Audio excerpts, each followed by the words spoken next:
Bar di Jalan Baji Iman, Kelurahan Bongaya, Kecamatan Tamalate pada Jumat malam. Lokasi rumah yang berada di dalam gang membuat petugas pemadam mengalami hambatan. Sebanyak 14 unit armada pemadam kebakaran diturunkan untuk memadamkan kobaran api. Api baru dapat dipadamkan setengah jam kemudian. Tidak ada korban jiwa dalam peristiwa ini. Kebakaran ini diduga akibat adanya arus pendek listrik. Tiba masuk laporan, kita meluncur ke sini. Alhamdulillah jam 18.40 kita sudah di lokasi tadi. Ini yang kita turunkan kurang lebih 14 unit, 2.000. Ya. Objek terbakar ini rumah.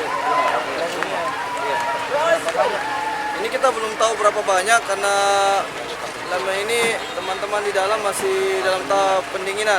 Tapi alhamdulillah jam 7, jam 19.00 tadi ini api sudah bisa kita kuasai. Jadi ini sudah dalam tahap pendinginan.